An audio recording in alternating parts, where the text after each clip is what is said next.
My daughter forgot to hang up the phone. I heard it's time for him to go to a nursing home. He's a burden. I didn't say anything, but at that moment, something in me broke. I sold the house for $890,000. They came back from a business trip smiling, but there was a surprise waiting for them. The keys did not fit the door. They found a note on the doorstep, and after reading it, they started screaming. And then I realized they wouldn't just leave it alone. This was just the beginning. Before we continue, please subscribe to the channel and let us know where you're listening in the comments. The phone rang just as I was scraping the last of the meatloaf from my plate. Ellen's meatloaf recipe, though mine never tasted quite right without her touch. I glanced at the caller ID and smiled despite myself. "Caitlin, Dad, how are you holding up?" Her voice carried that familiar warmth that always made my chest tighten with love and loneliness. I settled into Ellen's old recliner, the leather worn smooth from years of her evening reading sessions. "Oh, you know me, sweetheart. Just finished dinner and was about to watch the news." I didn't mention it was leftovers from 3 days ago, or that I'd been staring at Ellen's photo on the mantel for the better part of an hour. "Are you eating enough? You know, you can always order groceries online now, right? I showed you the app." "I'm eating plenty," I interrupted gently, though I had a little scare yesterday. "Forgot to turn off the burner under my coffee pot." Good thing I smelled it burning from the living room. There was a pause. I could picture her frowning in that way she'd inherited from her mother. The same little crease between her eyebrows. "Dad, maybe we should talk about getting someone to check on you more regularly." "Jeremy thinks I'm fine, Caitlin. Really, how's your business trip going? You're in Phoenix, right?" "Yes, the conference ends tomorrow." Jeremy's been handling most of the client meetings while I sit through these endless presentations about digital marketing trends. She laughed, but it sounded forced. "Listen, Dad, I should probably get going. Jeremy and I have dinner plans with some potential investors." "Of course, sweetheart. I love you. Love you too, Dad. Take care of yourself, okay?" I heard a click, then rustling sounds. She must have dropped the phone in her purse, I thought, reaching to hang up my end. But then I heard voices, muffled, but clear enough through her phone's microphone. "Jeremy, you see how he's deteriorating." Caitlin's voice, no longer warm and caring. "He forgot to turn off the stove yesterday. What if he burns the house down?" My hand froze on the receiver. Ice spread through my chest. "It's time for a nursing home, Caitlin." Jeremy's voice, cold and matter-of-fact. "He's becoming a burden, and you know it. Your dad's a good man, but he can't live alone anymore. The house is worth almost $1 million now." Caitlin's tone had shifted to pure calculation. "With Denver's market, we could probably get 900 zeros, maybe more." "Exactly." Jeremy sounded pleased. "We could sell it, put him somewhere decent, not too expensive, and finally buy that house in Boulder we've been looking at, the one with the mountain view." My daughter laughed. Actually laughed. "God, Jeremy, you should have seen him tonight.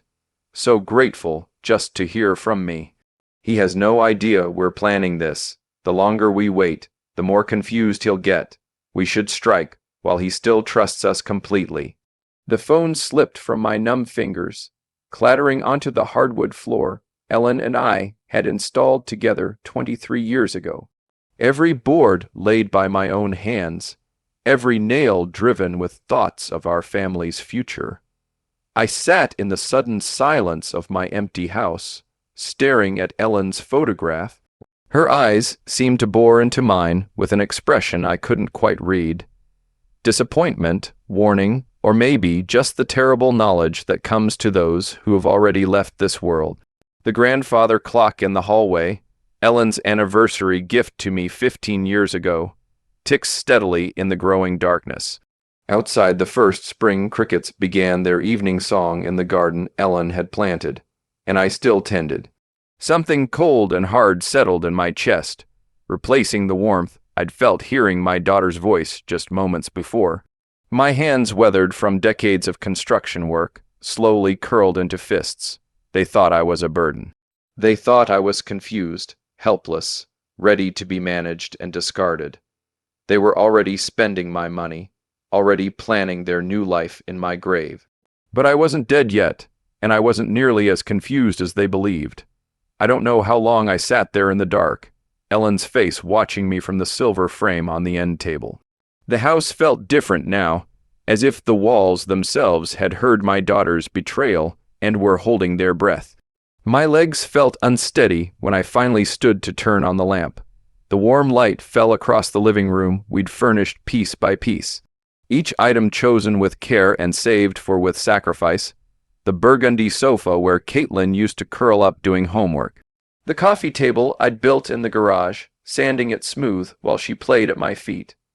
I walked to the kitchen and opened the drawer where I kept old receipts and papers. My fingers found the folder I was looking for without conscious thought. 20 years of financial records I'd never thrown away because Ellen always said, you never know when you might need them. University of Colorado tuition receipts, $48, zeros, €0 over 4 years. I remembered those double shifts, coming home with concrete dust in my hair and plaster under my fingernails. Ellen would have coffee waiting and would massage my shoulders while I paid bills at this very kitchen table. Roy, you're working yourself to death, she'd said one night, watching me calculate how to afford Caitlin's spring semester. She deserves better than we had, Ellen. She's smart enough for anything. Ellen had kissed the top of my head. Just don't give her so much that she forgets to be grateful. I should have listened. God, I should have listened. The wedding. Receipts were in there, too. $32,000 for one day. I told Caitlin we could afford $5,000, maybe $8 if we stretched, but she'd actually cried about wanting her dream wedding. I'd worked weekends for 6 months installing hardwood floors for a contractor friend who paid me under the table. Daddy, you're the best father in the world. She'd whispered during our dance, her head on my shoulder, her wedding dress rustling against my rented tuxedo. I'll never forget this, but she had forgotten. Just like she'd forgotten who signed her first car loan when her credit wasn't good enough. Just like she'd forgotten who made the calls to get her that marketing job when she was unemployed for 8 months after graduation. I found the bank statements from 2 years ago after Jeremy lost his financial advisor position for reasons they never fully explained. They'd moved in temporarily just until Jeremy found something new. I'd never charged them rent. I'd paid the increased utility bills, bought groceries for 3 adults instead of one lonely widower. Jeremy would pat my shoulder and call me the most generous man in Colorado. Caitlin would hug me and say, Dad, we'll pay you back when we get on our feet. They'd been on their feet for over a year now, both working good jobs, both making more money than I ever had. But they'd never mentioned moving out. Never mentioned paying me back. The anniversary dinner I'd paid for last month, $200 at that fancy steakhouse downtown because Jeremy said they deserved to celebrate. The car repair bill I'd covered when Jeremy's BMW needed a new transmission, $300 that cleaned out my emergency fund. Roy's like a father to me. Jeremy had told his friends at their last barbecue, his arm around my shoulders. I'm so lucky to have married into this family. I'd been proud, actually proud, to be the generous father-in-law, the man who took care of his family no matter what it cost him. I walked upstairs to Ellen's in my bedroom, still unchanged after 2 years. Her jewelry box sat on the dresser, her reading glasses folded beside the lamp. I opened the bottom drawer where I kept our important papers and pulled out our original house deed. Roy and Ellen Hayes purchased 1999. No liens, no co-signers, no complications. My name only now that Ellen was gone. Standing there in the bedroom where Ellen had spent her last days, surrounded by everything we'd built together, I felt something shift inside me. The hurt was still there, sharp as broken glass, but underneath it, something harder was forming. They wanted to put me away and sell my life's work. They thought I was too old, too confused, too grateful for their attention to fight back.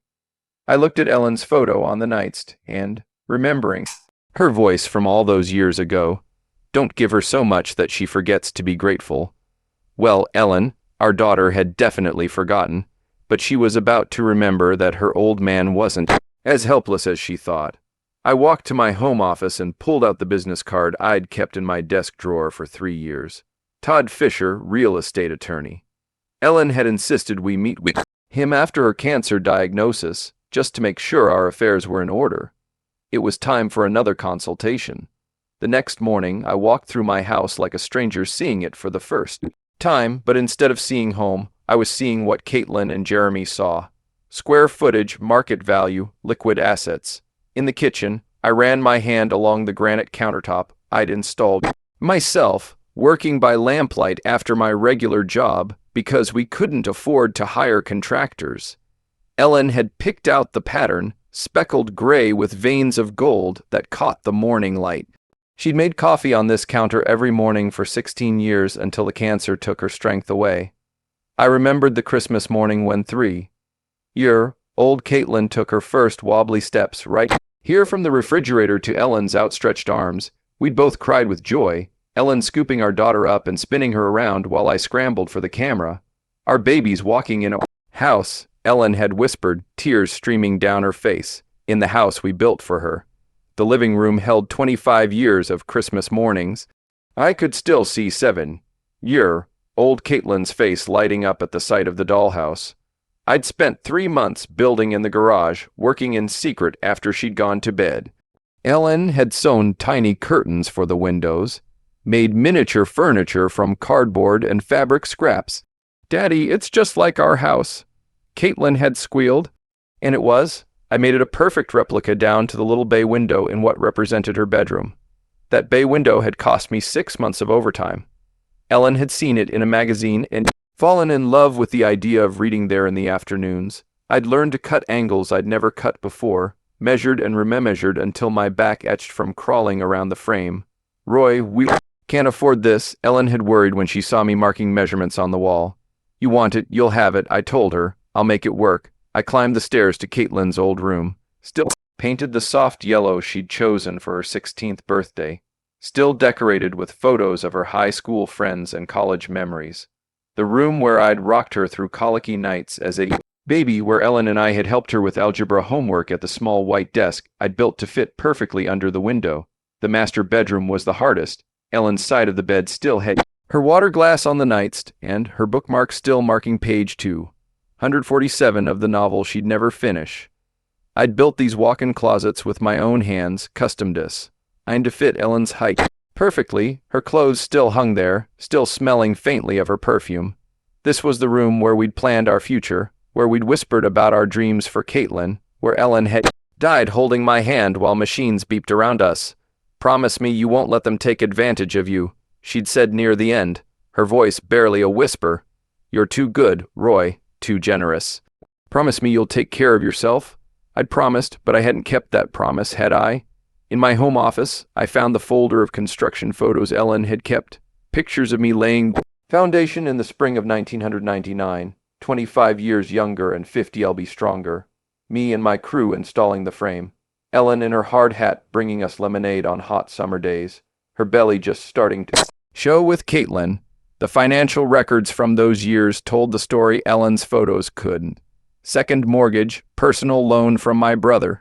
Ellen taking a part-time job at the school district to help with materials costs. We'd eaten beans and rice for months. Drove cars held together with prayer and duct tape. But we'd built this house with our sweat, our sacrifice, our love for each other, and for the family we were creating. And now my daughter, the baby who'd taken her first steps in this kitchen, the child who'd played in the yard I'd landscaped by hand, wanted to sell it all and put me away like an inconvenient piece of furniture. I picked up Todd Fisher's business card from my desk drawer. The edges were worn from 3 years of handling, but the phone number was still clear. Caitlin and Jeremy thought they were dealing with a confused old man who'd be grateful for any scrap of attention they threw him. They thought I was weak, helpless, ready to hand over my life's work without a fight. They were about to learn just how wrong they were.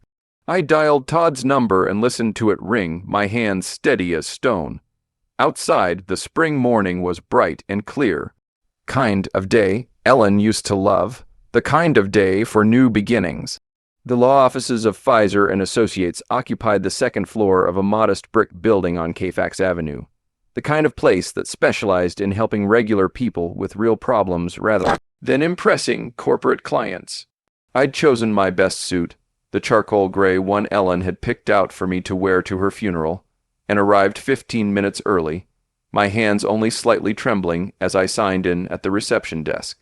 Todd Fisher was younger than I'd expected, maybe 55, with graying temples and the patient demeanor of a man who'd heard every family horror story twice.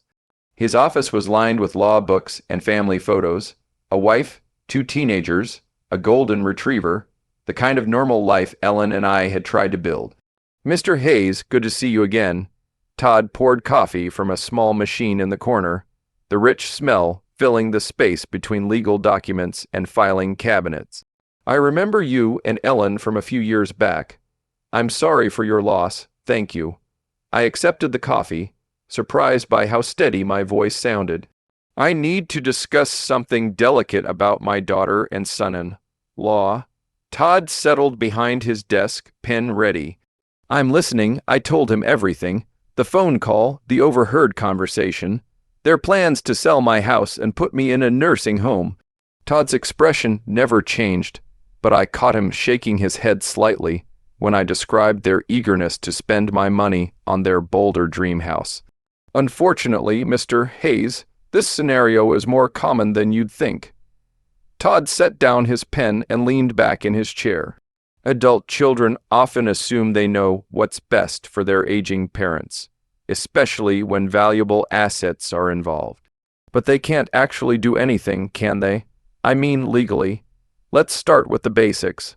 The house is titled in your name only since your wife's passing." "Correct, that's right. Ellen and I owned it jointly, but when she died, it transferred to me automatically. Then, legally speaking, your daughter and son-in-law have absolutely no claim to your property. They cannot sell it, cannot force you into a care facility, cannot make any decisions about your assets without your explicit consent." Todd pulled a legal pad from his drawer and began making notes. "The house belongs to you, period." Relief flooded through me, followed immediately by something sharper. "So if I wanted to sell it myself, you could put it on the market tomorrow if you chose to." "It's your property, your decision." Todd looked up from his notes. "May I ask why you're considering that option?" I thought about Caitlin's laugh when she'd called me a burden, about Jeremy's cold calculation of my worth, about 25 years of sacrifice reduced to a real estate transaction. They think I'm helpless, confused. They think they can manage me like a piece of property. My hands clenched around the coffee cup. Maybe it's time I showed them exactly how sharp my mind really is. Todd was quiet for a moment, studying my face. "Denver's housing market is incredibly strong right now, especially in your neighborhood. Properties are selling within days, often for cash offers above asking price." He paused. "If you were serious about selling quickly before your daughter and son-in-law returned from their trip, how quickly could it happen? With the right buyer, and there are plenty of investors looking for properties like yours, we could have a sale completed within a week, maybe less." Todd leaned forward. "But Mr. Hayes, this is a major decision. Once you sell, there's no going back." "I built that house with my own hands, Mr. Fisher. Every board, every nail, every custom detail. I know exactly what I'm doing." We spent the next hour discussing practicalities, market value estimates, cash buyer networks, legal requirements. Todd explained that he could have everything prepared within 24 hours if I was serious about proceeding. "The consultation fee is $200," Todd said as I prepared to leave. "If you decide to move forward, that applies toward my legal fees for the sale." I paid in cash, feeling more clear-headed than I had in months. Walking to my truck in the spring sunshine, I felt my phone buzz in my pocket. Caitlin's name appeared on the screen, and for the first time since her betrayal, I smiled. The phone rang once, twice, 3 times. I could picture her in some hotel lobby in Phoenix, probably checking her watch, wondering why her grateful old father wasn't jumping to answer her call. Let her wonder. Let her and Jeremy make their plans about my future, my house, my life. They were in for the surprise of their lives. The phone kept ringing as I climbed into my truck. Todd Fisher's business card secure in my wallet, and a plan forming in my mind that would teach my ungrateful daughter exactly who she was dealing with. I had built my life from nothing once before. I could certainly tear it down and rebuild it on my own terms. The phone finally stopped ringing, but I knew she'd call back. She always did when she needed something from the old man. This time, she was going to get much more than she bargained for. By the time I reached my driveway, confidence had replaced the tremor in my hands. Todd Fisher's words echoed in my mind. It's your property, your decision. 25 years of doubt and second guessing had lifted like Denver fog in the morning sun. I was unlocking my front door when the phone rang again. Through the window, I could see it buzzing against the kitchen counter where I'd left it. Caitlin's name glowed on the screen, and for the first time since her betrayal, I smiled. Let her stew for a moment. Let her wonder why her grateful old father wasn't scrambling to answer. I poured myself a glass of water, took a deep breath, and picked up on the sixth ring. Dad, there you are. Caitlin's voice practically sparkled with artificial enthusiasm. I was starting to worry when you didn't answer earlier. Sorry, sweetheart. I was out running some errands. I kept my tone warm, grandfatherly. How's Phoenix treating you? Oh, you know how these business conferences are. But listen, I have the most wonderful news. She paused for dramatic effect. Jeremy and I have been planning something very special for you. I gripped the phone tighter, my knuckles going white. Oh, we want to treat you to a vacation. You deserve some rest and relaxation after everything you've been through since Mom died. Her voice carried that practiced sympathy I now recognized as manipulation. There's this beautiful place we found. It's like a resort, but with medical staff on hand just in case you need anything. A resort with medical staff. My jaw clenched so hard I thought my teeth might crack. That sounds lovely, sweetheart. You really didn't need to go to such trouble for me. Nonsense, your family. Jeremy's voice came through the background. He must have been listening on speakerphone. We've already made all the arrangements. When were you thinking? I managed, knowing full well they wanted me gone before they returned to claim their inheritance. Well, we should be back by next Friday, Caitlin said. We were hoping you could be ready by then. Just pack some clothes and personal items. You know, the essentials, not the photo albums Ellen had lovingly arranged, not the furniture I'd built with my own hands. Just the essentials for an old man being shuffled off to die. Actually, Caitlin, I have a surprise for you too. When you get back. Oh, Dad, what kind of surprise? She sounded genuinely pleased, probably imagining I'd signed papers or made their job easier somehow. I walked to the bay window I'd built. Ellen, looking out at the garden she'd planted, the porch swing, where we'd spent countless evenings planning our future. It's something I've been working on since our last conversation. I think you'll be very surprised. You're so sweet, Dad. We'll talk about everything when we get home. Okay, get some rest and we'll take care of everything else, sweet. She called me sweet while planning to steal my life. I will, sweetheart. I love you. Love you too, Dad. See you Friday. The line went dead, and I set the phone down with hands steadier than they'd been in weeks. I walked to my home office and opened my laptop, the screen glowing to life with possibilities I'd never considered before. My fingers hovered over the keyboard for just a moment before I typed. Real estate agents. Denver. The search results filled my screen like ammunition in a war I was finally ready to fight. I'd always been methodical. 25 years as a construction engineer had taught me to research thoroughly before making any decision. Tonight, that methodical nature would serve a different purpose. I clicked through agent profiles, comparing success rates and client testimonials like I used to compare structural steel suppliers, Cherry Hills, Highlands Ranch, University Hills, neighborhoods where houses sold for the kind of money Caitlin and Jeremy were already spending in their dreams. One name kept appearing in the top results. Brian Connor, 43 years old, specialized in quick sales, averaged 18 days from listing to closing. His photo showed a professional smile and confident eyes, the kind of man who could make things happen fast. His testimonials were exactly what I needed to see. Brian sold our house in 6 days. Cash buyer lined up within 48 hours. Smooth closing, no complications. I stared at his direct phone number prominently displayed beneath his credentials. This was it, the moment that would set everything in motion. Once I made this call, there would be no going back to being the grateful, manageable old man my daughter expected. Ellen's photo on my desk seemed to be watching me. I could almost hear her voice. "Roy, are you sure about this?" I was sure, more sure than I'd been about anything since her funeral. I dialed Brian Connor's number with steady fingers. "Brian Connor, Connor Real Estate. How can I help you?" "Mr. Connor, my name is Roy Hayes. I'm interested in selling my house quickly." "How fast can these things actually happen?" "Well, Mr. Hayes, that depends on several factors, but with the right property and pricing strategy, I've closed deals in as little as 10 days with cash buyers." "What kind of timeline are you looking at?" 10 days, my heart hammered against my ribs. 10 days, that fast, absolutely. Denver's market is incredibly hot right now, especially for well-maintained properties in established neighborhoods. "Can you tell me a bit about your house?" I looked around my kitchen, seeing it through a buyer's eyes for the first time.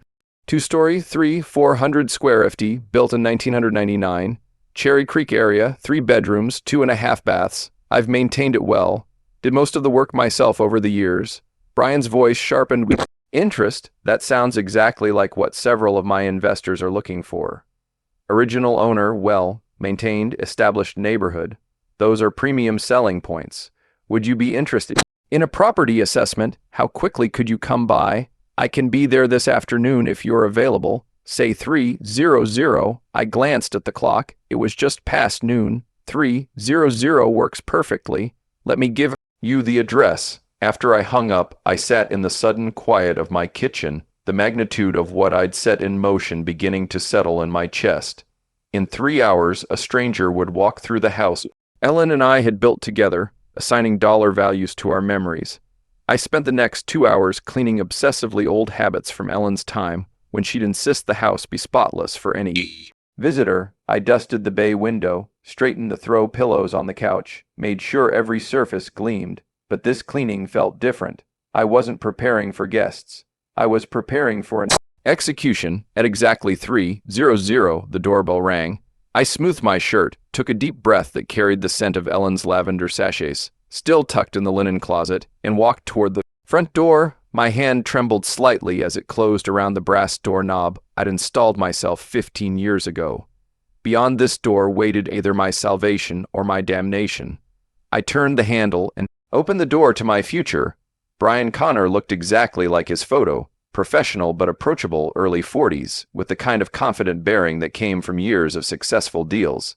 He carried a leather portfolio and tablet, and the moment he stepped inside, his eyes went wide. "Wow." He stopped in my entryway, his gaze traveling up the crown molding I'd installed by hand to hardwood floors Ellen and I had selected together. "Mr. Hayes, this is exactly what I was hoping for." I watched him take in the details, the way the afternoon light streamed through Ellen's bay window, the seamless flow from living room to dining room that I'd achieved by removing a load-bearing wall and installing a beam. His appreciation was genuine, professional. "You weren't kidding about maintaining this place." He pulled out his tablet and started taking photos. "These hardwood floors throughout original. Installed them myself in 2001. Ellen wanted something that would last, so went with 3/4 in solid oak." I found myself falling into the familiar rhythm of discussing my work, proud despite everything that was happening. In this kitchen, Brian stopped at the granite countertop, running his hand along the edge. Custom installation every inch. Ellen picked the pattern, said the gold veining reminded her of sunlight. My voice caught slightly. I spent 3 weekends getting the measurements perfect. Brian was typing notes on his tablet, photographing the custom cabinets, testing faucets and outlets with the thoroughness of someone who knew what buyers wanted. "Mr. Hayes, I have to be honest with you. In my 15 years doing this, I rarely see properties maintained to this standard. I'm an engineer, was an engineer. I believe in building things right the first time it shows. He gestured toward the living room. May I? I nodded, following him as he admired the open floor plan, the built-in bookcases flanking the fireplace. The way Ellen's decorating choices had turned our construction project into a home. This bay window custom work built it for my wife. She wanted a reading nook. I could picture her there with her mystery novels and afternoon tea, her reading glasses perched on her nose. Brian was taking measurements now, his excitement barely contained. Mr. Hayes, I need to show you some comparable sales. He pulled up listings on his tablet. Similar properties in this area have been selling for $8, $150 to $920,000. My chest tightened. That was more than Caitlin and Jeremy had estimated in their cruel conversation. But given the condition and custom features of your home, I'm thinking we price it at $8, $190,000. That should move it quickly while getting you top dollar. $890,000. I sat down heavily in Ellen's reading chair, the number spinning in my head. That much I managed. Mr. Hayes, you're sitting on a gold mine. Properties like this don't come on the market often, especially not in this condition. Brian's voice carried the confidence of someone who knew his business. I actually have an investment group that's been looking for exactly this type of property. What kind of investment group? They specialize in high-quality rental properties and established neighborhoods. They pay cash, no financing contingencies, no repair negotiations. They can close in 10 business days. 10 business days, Caitlin and Jeremy would return from Phoenix in 8 days, expecting to find their grateful, manageable father, ready to be shipped off to their resort. What's the catch? Why so fast? Brian smiled. No catch. Cash means no loan delays, no appraisal contingencies that could kill the deal. They do their own inspections, but frankly, your house is in better shape than most new construction, I see. I looked around the living room where Caitlin had taken her first steps, where Ellen and I had hosted Christmas mornings and birthday parties and quiet Sunday afternoons, reading the paper together. When would I need to be out? Standard contract gives you 30 days after closing, but they're flexible if you need more time. The main thing is getting clear title and completing the paperwork. I thought about Caitlin's voice on the phone calling me sweet while planning to steal my life. I thought about Jeremy's cold calculation reducing me to a burden to be managed. I thought about Ellen's warning about being too generous, too trusting. Let's do it. Brian's professional mask slipped for just a moment, revealing genuine excitement. Excellent choice, Mr. Hayes. Let me call them right now. I watched him dial, heard him describe my property with the enthusiasm of someone who'd found buried treasure. Cherry Creek area, original owner, immaculate condition, custom features throughout. He ended the call with a broad smile. They want to move forward immediately. I can have the initial contracts ready by tomorrow morning. The sun was setting through Ellen's bay window, casting golden light across the room where I just agreed to sell 25 years of my life. But for the first time since that devastating phone call, I felt something that had been missing for too long. Control. How does 900 a.m. sound? The question hung in the air like smoke, and I realized Brian was waiting for an answer that would change everything. The grandfather clock in the hallway, Ellen's 15th anniversary gift to me, ticked steadily in the silence. 900 a.m. sounds perfect.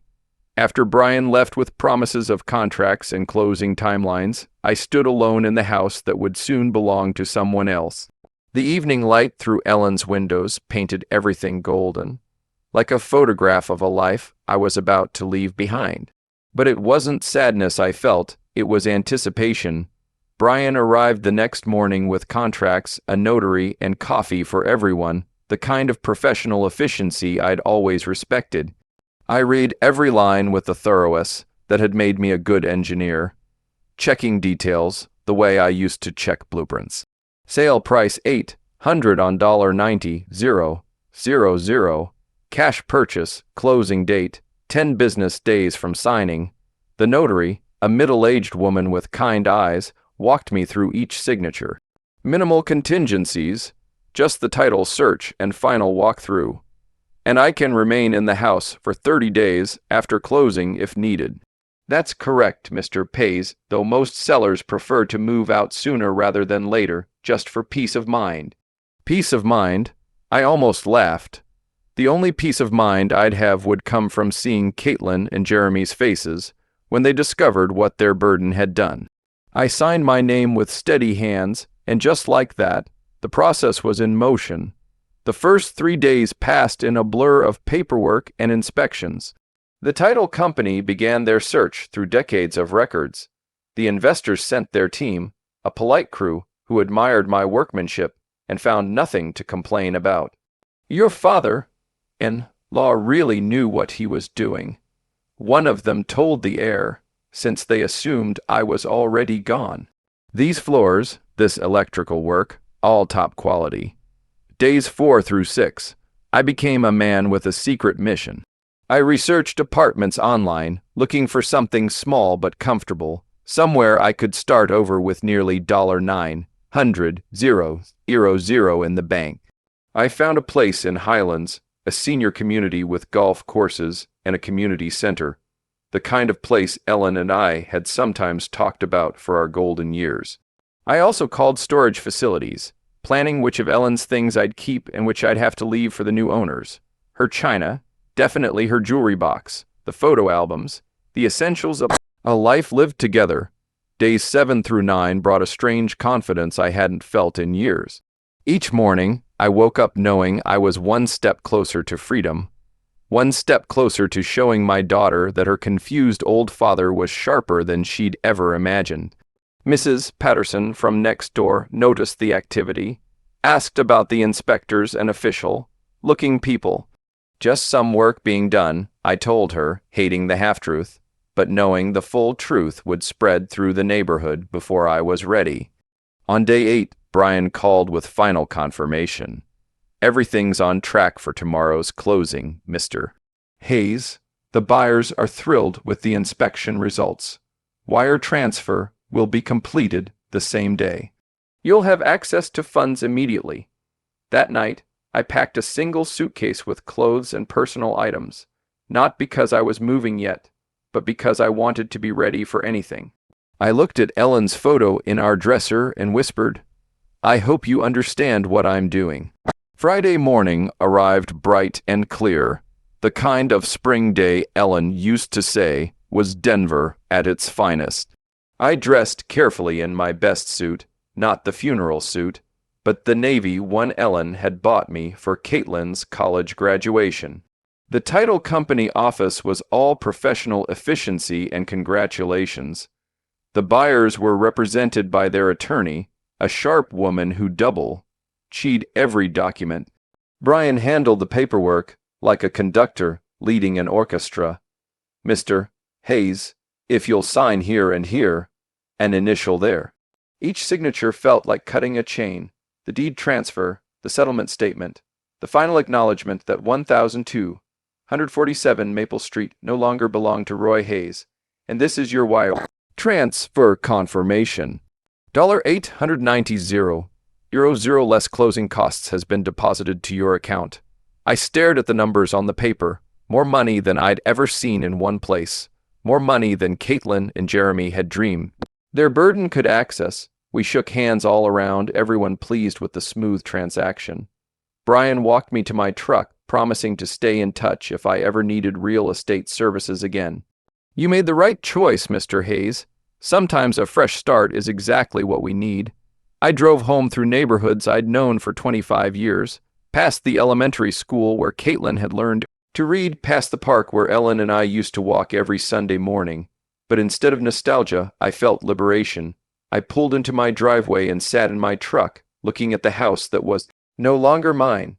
The keys to the front door felt heavy in my palm, but tomorrow I'd hand them over to the new owners and walk away from this chapter of my life. Caitlin and Jeremy were due back from Phoenix in 3 days. They'd arrive expecting to find their grateful, manageable father ready to be packed off to their resort.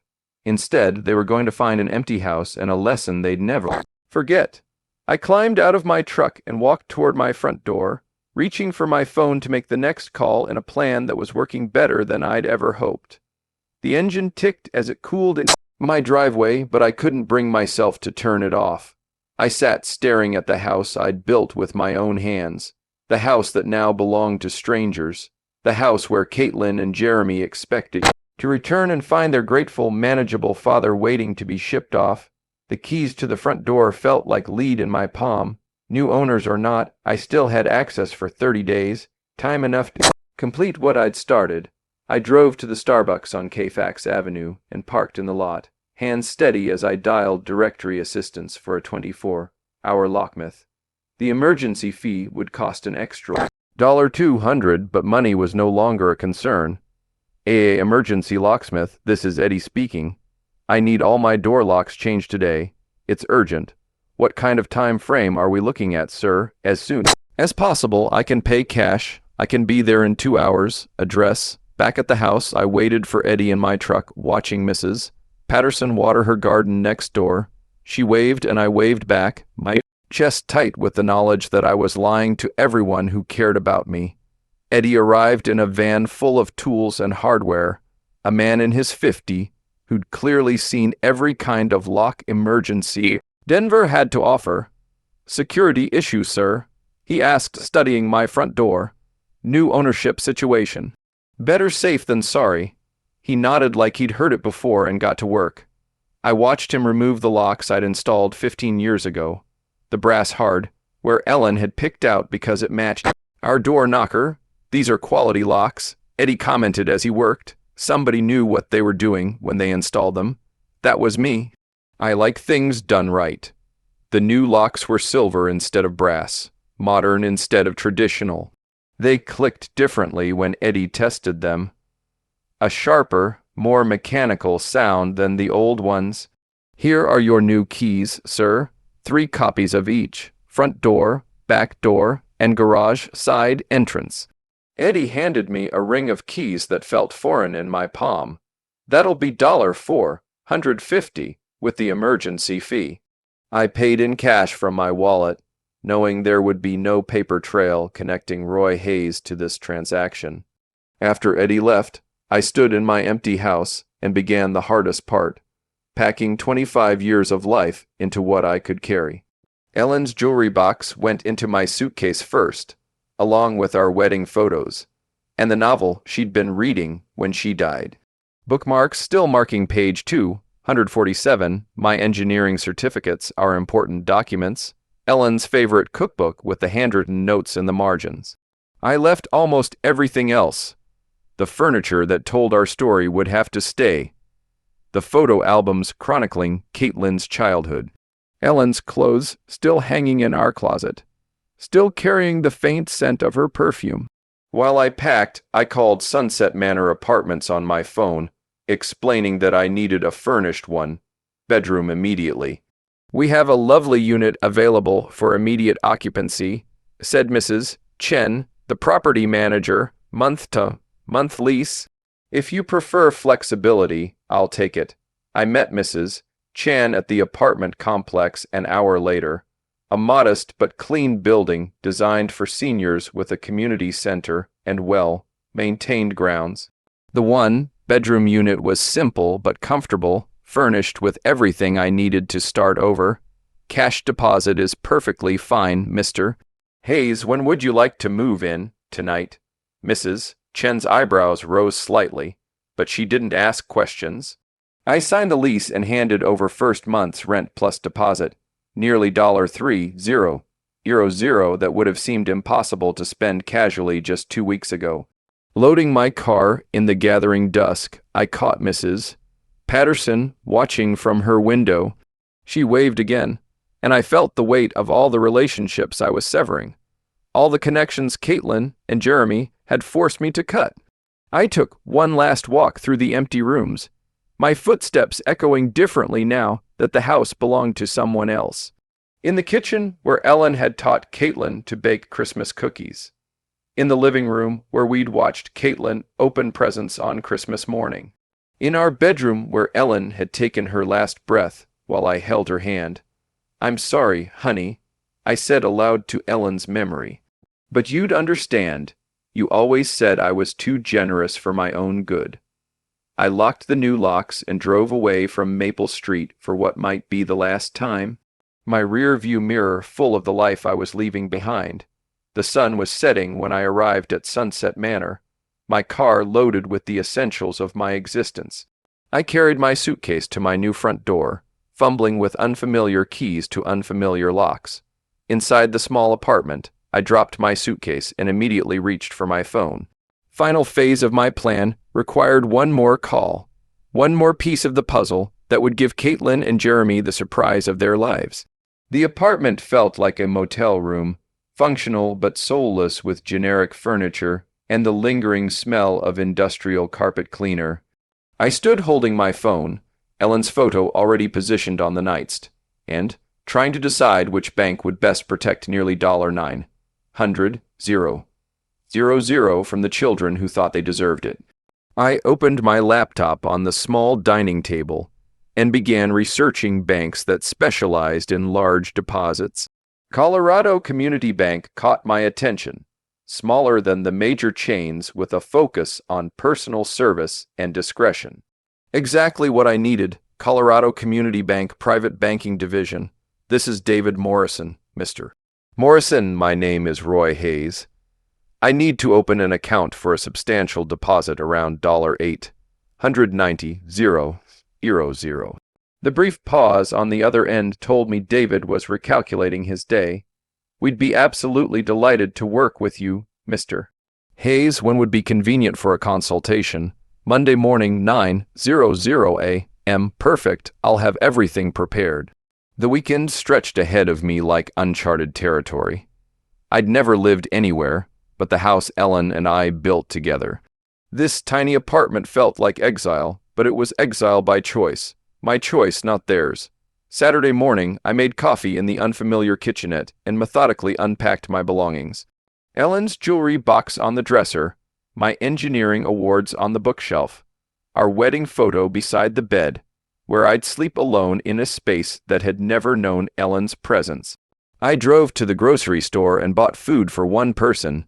Simple meals, nothing that required the kind of cooking Ellen had loved. The checkout clerk, a young man with kind eyes, asked if I was new to the area. "Just moved in," I told him. Starting fresh, Sunday morning, I discovered a coffee shop called Brews and Views, 3 blocks from my apartment.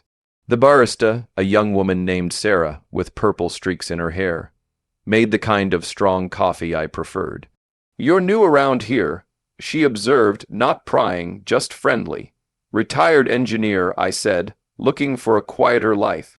"Well, you found the right neighborhood for that. Most of our customers are pretty mellow." I sat by the window with my coffee, watching people walk dogs and push strollers, living the kind of normal Saturday morning that Ellen and I used to treasure. But instead of sadness, I felt something I hadn't experienced in months. Anticipation. Monday morning, I dressed in my best suit and drove to Colorado Community Bank. David Morrison was younger than I'd expected, maybe 45, with the kind of professional warmth that came from handling people's life savings.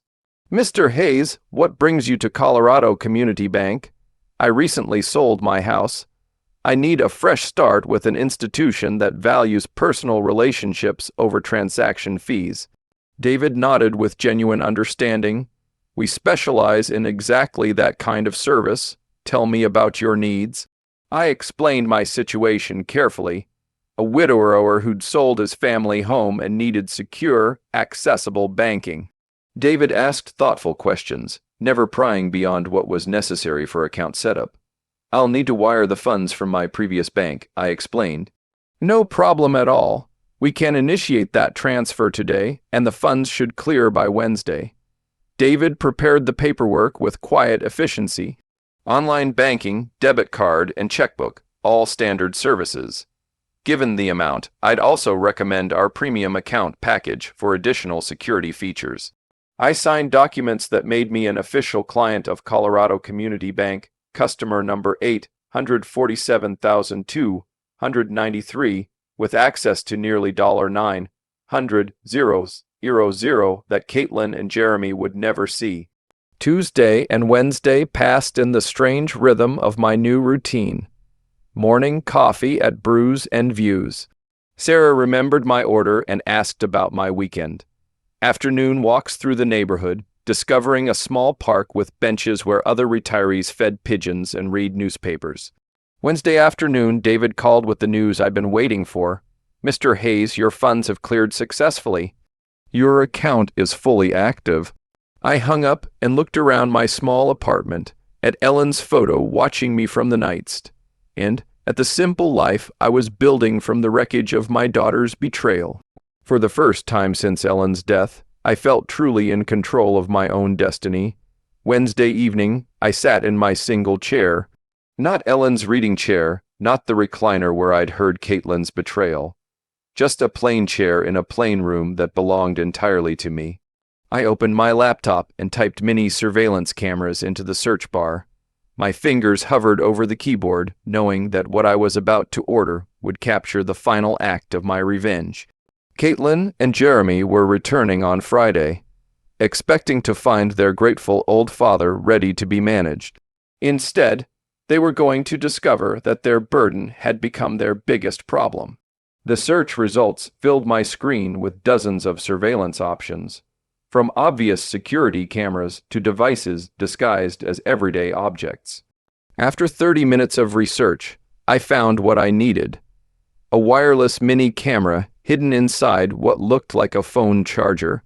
The specifications were perfect for my engineering mind. Wi-Fi enabled with smartphone app control, motion-activated recording, 12-hour battery life, and crystal clear video quality.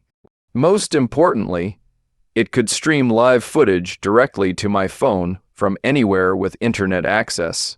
I ordered it with expedited shipping, paying the extra $1.40 to guarantee Thursday delivery. The total cost was $149, an amount that would have made me hesitate 2 weeks ago, but barely registered now. With the camera ordered, I turned to the next crucial element, the note that would explain everything to Caitlin and Jeremy when they discovered their keys no longer worked. The first draft was too angry, too raw with the pain of their betrayal. The second was too cold, missing the personal devastation they'd caused. By the third draft, I found the right tone, dignified, but devastating, loving, but final. I wrote in my careful engineer's handwriting the penmanship Ellen had always admired. "Dear Caitlin and Jeremy, if you're reading this, it means my plan worked perfectly. I heard your phone conversation about putting me in a nursing home because I'm becoming a burden. I heard you calculating how much money you'd make selling my house. The house has been sold for $890,000 cash. The money is safely in my new bank account where it will stay. I've moved to a place where I'm appreciated, not tolerated. Don't worry about me. Worry about your own housing situation. Your belongings have been packed and are being stored at Denver Moving and Storage on Fax Avenue. You have 30 days to claim them before storage fees begin. I gave you everything I had for 42 years. You repaid me by planning to warehouse me so you could steal my life's work. I hope the lesson was worth the cost. Love, Dad." Thursday morning, the FedEx truck arrived at my apartment with a small box containing my surveillance equipment. I spent an hour in my kitchen testing the device and learning the smartphone app. The video quality was remarkably clear, the audio sharp enough to catch whispered conversations. Thursday afternoon, I drove to my former house for the last time. I used the garage door opener I'd never given Caitlin and Jeremy parking inside to avoid questions from neighbors. My hands shook slightly as I approached the front door with my new keys. Inside, the house still smelled like home. Ellen's lavender sachets, the lemon oil I used on the wooden furniture, the faint residue of 25 years of family dinners. But there were new additions that made my chest tight. Caitlin and Jeremy's suitcases by the stairs, their mail scattered on the kitchen counter, evidence that they'd been treating my house as their personal storage facility. While planning my exile, I positioned the camera charger by the front door outlet, angling it perfectly to capture anyone entering. The view through my phone app showed the entire entryway, including the spot where I planned to hang my note. I tested the motion detection, walking in and out of frame until I was satisfied the system would capture every moment of their return. Then I taped the envelope to the inside of the front door at eye level, where they couldn't possibly miss it. Standing in my living room one final time, I touched the mantel where Ellen's photo had sat for 23 years. The new owners would put their own family photos there, create their own memories in the rooms Ellen and I had filled with love. "It's done, sweetheart," I whispered to Ellen's memory. Justice served. I locked the house with my new key, tested the camera feed one more time from my car, and drove back to my apartment. The motion detector was armed, the battery fully charged, and my phone ready to alert me the moment Caitlin and Jeremy discovered their keys no longer worked. Back in my apartment, I sat in my chair with my phone in my hand, watching the empty doorway through the camera app.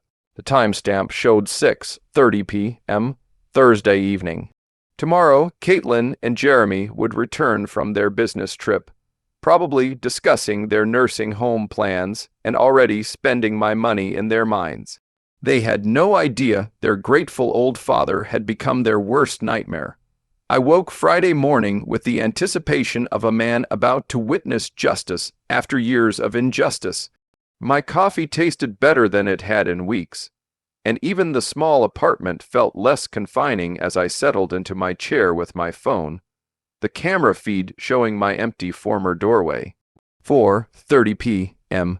They should arrive soon. I'd memorized their travel patterns. Caitlin always insisted on leaving Phoenix by noon to avoid traffic. And Jeremy drove exactly the speed limit. They'd be pulling into my driveway within the hour. I looked at Ellen's photo on my nightstand. "I hope you understand what I'm doing, honey," they left me. No choice. 5:15 p.m. My phone buzzed with motion detection. A black SUV, Jeremy's car, pulled into the driveway of my former house. My heart hammered against my ribs as I watched the screen. Caitlin stepped out first, stretching after the long drive. Jeremy emerged from the driver's side, pulling their suitcases from the back. They moved with the casual confidence of people coming home to claim their inheritance. I watched them approach the front door, Caitlin fishing her keys from her purse, while Jeremy set the luggage down. She inserted her key into the lock I'd changed just yesterday. The key didn't turn. Caitlin frowned, examining her key ring. She tried again, jiggling the key with growing frustration. "That's weird." Her voice came through my phone speaker. "My key's not working." Jeremy stepped closer, his expression shifting from tired to concerned. "Let me try the back door." I watched him disappear around the side of the house, while Caitlin continued struggling with the front lock. When Jeremy returned 3 minutes later, his face had darkened with alarm. "Back door's locked, too, and the garage remote isn't working." His voice carried the edge of panic I'd hoped to hear. "Caitlin, someone changed these locks." "What? That's impossible. Dad doesn't even know any locksmiths." Jeremy studied the front door more carefully, his financial advisor's mind recognizing trouble when he saw it. "These are brand new locks. This isn't an accident." Caitlin pulled out her phone with shaking fingers. "I'm calling Dad. I watched her dial my old landline, the number I'd disconnected 3 days ago. After several rings, her face crumpled with confusion. No answer. It's not even going to voicemail. Try his cell phone. He doesn't have a cell phone, remember. We talked about getting him one for emergencies."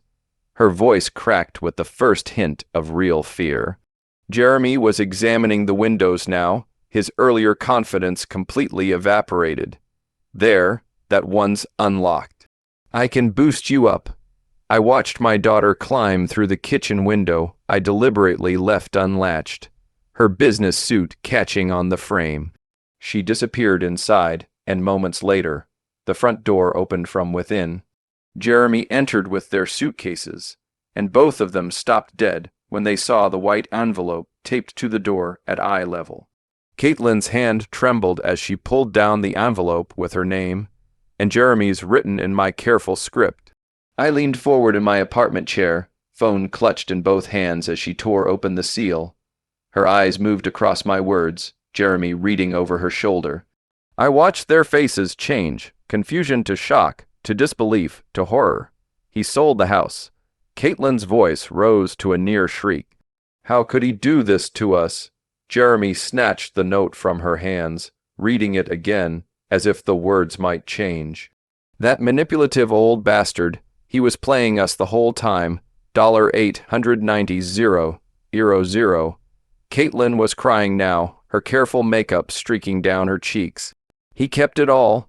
That money was supposed to be our future. Your future, Jeremy snapped, his mask of devoted son-in-law finally slipping. This is your father, Caitlin. You should have handled this better. My fault. She whirled on him, years of suppressed resentment boiling over. You're the one who said he was becoming a burden. You're the one who pushed for the nursing home. Well, he was a burden. Look what he's done to us. Jeremy gestured wildly around the room that was no longer theirs. We're homeless. Our lease expires next week. The beautiful irony wasn't lost on me. They were fighting in my living room about being homeless, just as they'd planned to make me homeless in their nursing home. Call a lawyer, Caitlin said desperately. There has to be something we can do. He can't just sell the house without telling us. With what money? Jeremy's voice dripped with contempt. In case you forgot, I lost my job 6 months ago, and your marketing salary barely covers our car payments. Then get another job. Where do you think financial firms are lining up to hire advisors who got fired for questionable transactions? I watched my daughter's face crumble as she realized the full scope of their situation. No house, no inheritance, no savings, and Jeremy's unemployable status finally revealed. How could he be so cruel? She whispered. The same way you were cruel when you called him a burden and planned to warehouse him. Jeremy shot back. The old man was smarter than both of us. Through my phone screen, I watched them collapse into my old furniture. Furniture that would be gone tomorrow when the new owners took possession. Caitlin buried her face in her hands, while Jeremy stared at my note with the expression of a man who'd finally understood he'd been outplayed. I turned off the camera feed. I'd seen enough. Walking to my small kitchen, I opened the bottle of Ellen's favorite wine I'd saved from the house. A 2018 Bordeaux we'd been saving for a special occasion that never came. I poured myself a glass and raised it toward Ellen's photo. To you, my love, justice served. The wine tasted like victory. They learned what happens when you bite the hand that feeds you. My phone buzzed with a text from an unknown number. Probably Caitlin trying to reach me through some new method. I deleted it without reading and powered off the phone completely. Walking to my window, I looked out at the Denver skyline, painted gold by the setting sun. Somewhere across the city, my daughter and her husband were facing the consequences of their cruelty. Somewhere in my former house, they were learning that their burden had become their biggest problem. For the first time in 2 years since Ellen's death, I felt completely free.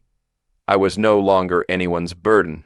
I was my own man again, with my own money, my own choices, and my own future stretching ahead like an open road. Roy Hayes had left the building, and he was never coming back. If you like this story, please like this video, subscribe to the channel, and share your impressions of this story in the comments. To listen to the next story, click on the box on the left. Thank you for watching.